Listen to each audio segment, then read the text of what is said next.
ওম শান্তি। Good morning. সবাইকে নমস্কার জানাই।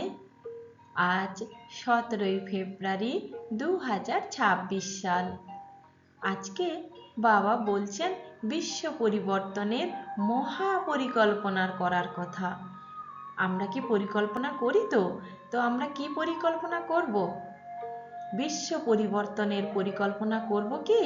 বাবা আমাদের শেখাচ্ছেন কিভাবে মহা পরিকল্পনা করে তুমি বিশ্ব পরিবর্তন করবে।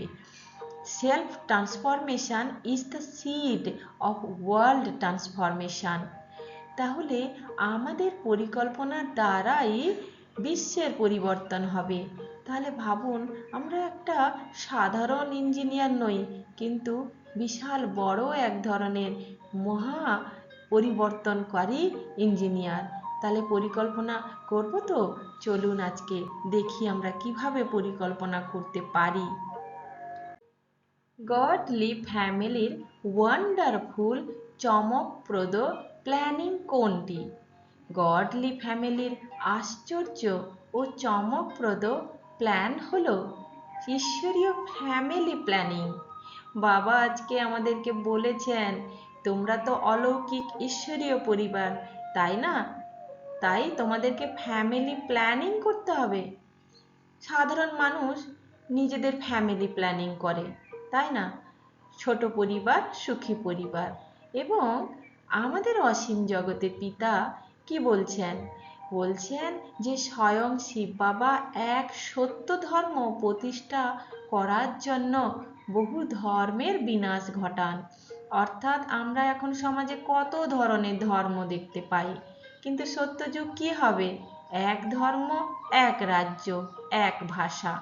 তাই বাবা আমাদের শান্তিধামে এবং সেই সুখ শান্তিময় দুনিয়ায় নিয়ে যাচ্ছেন। সেখানে তো খুব অল্প সংখ্যক পবিত্র আত্মারা যাবে, তাই সেটা ভয়েসলেস ওয়ার্ল্ড। এটাই হলো ঈশ্বরীয় ফ্যামিলির প্ল্যানিং। কম সংখ্যা, গুণগত মান উচ্চ, সম্পূর্ণ পবিত্র বিশ্ব।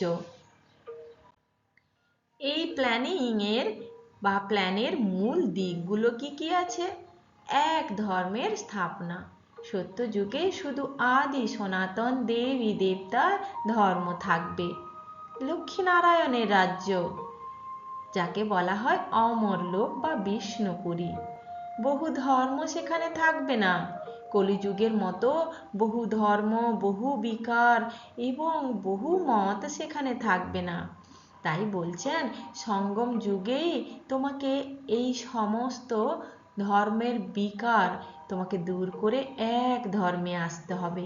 তবেই না তুমি নতুন বিশ্বের প্ল্যানিং করতে পারবে। আত্মাদের প্রত্যাবর্তন, সব আত্মা পবিত্র হয়ে শান্তিধামে ফিরে যাবে। শুধু যারা যোগ্য, যারা পবিত্র, তারাই নতুন দুনিয়ায় দেবতা রূপে জন্ম নেবে। ভাবতে খুব ভালো লাগছে। কেন এটা চমকপ্রদ বলা হলো? কারণ চমকপ্রদ মানে যে চমৎকার দেখায়, কারণ একটি অসাধারণ প্ল্যানিং যা ঈশ্বরীয় পরিকল্পনায় ঘটে। মানুষ তৈরি করে না। এই পরিকল্পনা সম্পূর্ণ পরমাত্মা পরমেশ্বর, যিনি বিশ্বেশ্বর, যিনি কালেরও কাল। তাই কালের চক্র অনুযায়ী এই 5000 বছরের যে সাইকেল বা চক্র সম্পূর্ণ হচ্ছে, সেই ড্রামা পূর্ব নির্ধারিত। স্বয়ং ঈশ্বর শিক্ষা দিচ্ছেন আমাদের, বলছেন তুমি যে শরীর নও, তুমি আত্মা। এবং কি আত্মা? ওই মহান শতযুগী দেব আত্মা। তাই তোমার কোনো বিকর্ম হতে পারে না। তুমি ভবিষ্যতের উত্তরাধিকারী নিতে গেলে তোমাকে সদ্গুরু শিক্ষকের কাছ থেকে শিখে নিতে হবে কিভাবে তোমার উন্নতি করা যায়। তাই সত্যযুগ মানে কি? আমাদের চেতনার রূপান্তর। সেখানে সেই চেতনাময় আত্মাগুলো থাকবে যারা শতপ্রধান হয়, যারা নির্বিকারী হয়, যারা দেবত্বর গুণে পরিপূর্ণ হয়। তাই অন্তরের রূপান্তরই হলো সবচেয়ে বড় পরিবর্তন। বিশ্ব পরিবর্তনের সাথে সাথে আত্মার মহা উন্নয়নের পরিকল্পনা। শুধু বিশ্ব পরিবর্তন নয়, কখন বিশ্ব পরিবর্তন হবে? যদি আমাদের নিজেদের পরিবর্তন না হয়। বিশ্ব পরিবর্তন মানে কি? প্রকৃতির পরিবর্তন, পুরনো তমপ্রধান দুঃখময় বিশ্বের অবসান, সেখানে নতুন পবিত্র সুখময় বিশ্বের প্রতিষ্ঠা। বিকারগ্রস্ত চেতনা দিয়ে কখনো কি ভালো কিছু করা যায়? তাই তো নির্বিকারী হতে হবে, চেতনার উত্তরণ ঘটাতে হবে। আত্মা যখন মহা উন্নয়নের পথে এগিয়ে চলে, তখন সে অবিরাম ঈশ্বরীয় চিন্তায় থাকে। তার মধ্যে বিকর্ম আর থাকে না, সব বিকর্মের বিনাশ হয়। শান্তি, শক্তি, পবিত্রতা সে সঞ্চয় করতে থাকে। এগুলোই তো হলো দেবত্ব গুণের সবচেয়ে বড় গুণ। তাই আত্মা আসলে কি? আত্মা আসলে দিব্য শক্তি, তারই প্রত্যাবর্তন ঘটাতে হবে। কেন এটি একসাথে ঘটে? বাবা বলছেন, যখন আত্মা পরিবর্তিত হয়, তখন বিশ্বও পরিবর্তিত হয়। দেখবেন আপনার পরিবারে আপনি ভালো হয়ে যান, দেখবেন পরিবারও ভালো হয়ে গেছে। তাই তো বাবা বলেন, স্বপরিবর্তনে বিশ্ব পরিবর্তন। অন্তরের রূপান্তরই বাহ্যিক রূপান্তরের ভিত্তি। অর্থাৎ তো আপনি ভেতর থেকে শান্ত হন, বাইরে সেটা প্রতিফলিত হবে। একজন যোগী আত্মার শক্তির বহু আত্মাকে প্রভাবিত করে। সেই জন্য বলে, যেখানে একজন যোগী আত্মা আছে, সেখানে অনেক লোক প্রভাবিত হয়, অনেক আত্মা পবিত্র হয়। সেলফ ট্রান্সফরমেশন থেকে ওয়ার্ল্ড ট্রান্সফরমেশন। গীতা জয়ন্তী থেকে শ্রীকৃষ্ণ জয়ন্তী। আজকের মুরলিতে বাবা দুটো শব্দ সুন্দর করে বলেছেন। আমরা কিছুদিন আগে শিব জয়ন্তী পালন করে নিয়েছি। এবার বাবা যে আমাদের গীতা জয়ন্তীর কথা বলেছেন, গীতা জয়ন্তী কথার অর্থ কি? গীতা মানে শ্রীমদ্ ভাগবত গীতার যে জ্ঞান, এখনই তো আমরা নিচ্ছি, নিয়ে আমরা অর্জুন তৈরি হচ্ছি, অর্থাৎ দেবত্ব অর্জন করছি। তাই আমাদের সব দ্বিধা দ্বন্দ্ব, কুরুক্ষেত্রের মতো সমস্ত অধর্ম বিনাশ ঘটিয়ে আমাদেরকে ধর্ম কর্ম যোগে স্থিত হতে হবে। তাই তো বাবা বলেন, আসল গীতা জ্ঞান হলো এখন, যখন আত্মার জাগরণ হয়। এটাই হলো প্রধান জ্ঞান। হলো না গীতা জয়ন্তী? কৃষ্ণ জয়ন্তী কি? যখন তুমি জ্ঞানে পরিপূর্ণ হবে, তবেই না তুমি সত্যযুগ পাবে। সেখানেই তো শ্রীকৃষ্ণের রাজ্য, তখনই শ্রীকৃষ্ণের আবির্ভাব হবে, ধর্ম ন্যায় প্রেমের প্রতীক হয়ে। তাই কৃষ্ণের জীবন লীলা ও গুণ মানব জাতিকে এত অনুপ্রাণিত করে। এটি হলো দেবত্বের মূল উৎস। তাহলে আধ্যাত্মিক অর্থে আমরা যদি দেখি, গভীর জ্ঞান কি? অর্থাৎ গীতা জয়ন্তী নির্দেশ করে, জ্ঞান আগে প্রকাশ পরে।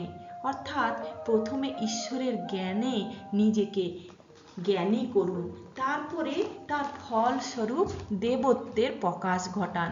তাই তো বাবা বলেন, জ্ঞান যোগ রূপান্তর অর্থাৎ দেবত্ব। জ্ঞান আগে, ব্যক্তিত্বের প্রকাশ পরে। এটাতে মনোবিজ্ঞান কি বলে? না, আধুনিক স্নায়ু মনোবিজ্ঞান বা স্নায়ুবিজ্ঞান বলে, মস্তিষ্কের যে নিউরাল নেটওয়ার্ক সিস্টেম আছে, সে তো সারাক্ষণ খারাপ চিন্তা এতদিন করেছিল। যখন আমরা ভালো অনুশীলন দিই, ভালো চিন্তা করি, তখন তার প্যাটার্নটাই বদলে যায়। গীতা জ্ঞান মানে নতুন চিন্তাধারা, আর নিয়মিত চর্চা করার মানে নিউরাল সার্কিটগুলোকে শক্তিশালী করা, আর ফলে নতুন ব্যক্তিত্বের আবির্ভাব ঘটে। তাই একজন ব্যক্তি ধীরে ধীরে রাগী থেকে স্বাভাবিকভাবে নিজের মনকে কন্ট্রোল করতে পারে। এটাই হলো চরিত্রের পরিবর্তন। এতে সাইকোলজিও একই কথা বলে। গীতা মূল শিক্ষা হলো, কর্ম করো, ফলের আসক্তি করো না। অর্থাৎ আমাদের কগনিটিভ রিফর্মিংও একই কথা বলে।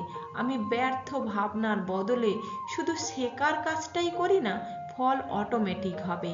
তাই পরীক্ষায় ফেল করলে হতাশা অনেকেই হয়ে যায়, কিন্তু প্রতিটা পরীক্ষা থেকে যে শিক্ষা নেওয়া যায়, সেটা কিন্তু খুব আবশ্যক। তাই আমাদের মানসিক চাপ কমাতেও, মানসিক শান্তির জন্যও আমাদের গীতা জ্ঞান এবং চিন্তার পরিবর্তন করা অনিবার্য। নৈতিকতা কি না, এথিক্যাল পারপাসটা এখনকার আর নেই। তাই বলছে যে গীতার ধর্ম মানে শুধু আচার পালন করা নয়, নিজের কর্তব্য সৎভাবে পালন করা। তাই বলা হয় একজন শিক্ষক যদি সততার সাথে পড়ান, ফলাফল যাই হোক না কেন তিনি ভেতর থেকে এটাই নৈতিকভাবে শান্তি পান যে আমি সঠিকটা দিয়েছি। বাচ্চারা নেয়নি সেটা অন্য বিষয়, কিন্তু আমি দিতে পেরেছি। তাই পরিস্থিতি যত কঠিন হলেও ন্যায় পথে অটল থাকা কিন্তু গীতা জ্ঞানেরই মূল কথা। তাই আধ্যাত্মিকতা এটাই বলে, আত্মজ্ঞান থেকে দেবত্বের উত্তরণে যেতে চান তাহলে আগে নিজের চেতনা পরিবর্তন করুন, নিজেকে ওই জ্ঞানে পরিপূর্ণ করুন। জ্ঞানই হলো বীজ, যোগী হলো সেচ, আর পবিত্রতা হলো পুষ্টি। শ্রীকৃষ্ণর জীবন হলো ফল। যখন কেউ ঈশ্বরের স্মরণে থেকে কাজ করে তার মধ্যে স্বতঃস্ফূর্ত করুণা, সাহস, প্রজ্ঞা প্রকাশ পায়। আর এটাই হলো শ্রীকৃষ্ণের 16 গুণ সম্পূর্ণ গুণগুলো। গীতা জয়ন্তী হলো বীজ, শ্রীকৃষ্ণ জয়ন্তী হলো তার ফল।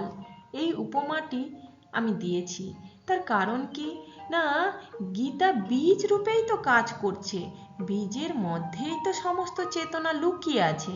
গীতাকে যদি আমি বীজ রূপে নিয়ে নিজের ভেতরে অন্তর্নিহিত শক্তি, আত্মপরিচয়, কর্মযোগ, সংযম, কর্তব্যনিষ্ঠা সব কিছু জেনে নিই, তবেই না আমার ভিতরে বীজ রোপিত হলো, তবেই আমার ফল রূপে আমি সেটা প্রকাশ করব। অর্থাৎ আমার চরিত্রের মধ্যে তখন জ্ঞান, প্রজ্ঞা, সাহস, উৎসাহ, করুণা, ন্যায়পরায়ণতা, আনন্দময় স্থিতি, শান্তি স্বরূপ সব প্রকাশ পাবে। এটাই তো শ্রীকৃষ্ণের রূপ, আর কি। তাই তো বাবা বলেন, নর থেকে নারায়ণ হও। তাই বিশ্ব পরিবর্তনের মহা উন্নয়ন হলো কি, আত্মার জাগরণ প্লাস নৈতিক পুনর্গঠন প্লাস মানসিক শুদ্ধতা প্লাস সমষ্টিগত চেতনার উন্নয়ন, আর সব মিলে হবে মহাবিশ্বের উন্নয়ন। যখন ব্যক্তি বদলায় তখন তার পরিবার বদলায়, পরিবার বদলালে সমাজ বদলায়, সমাজ বদলালে বিশ্ব বদলায়।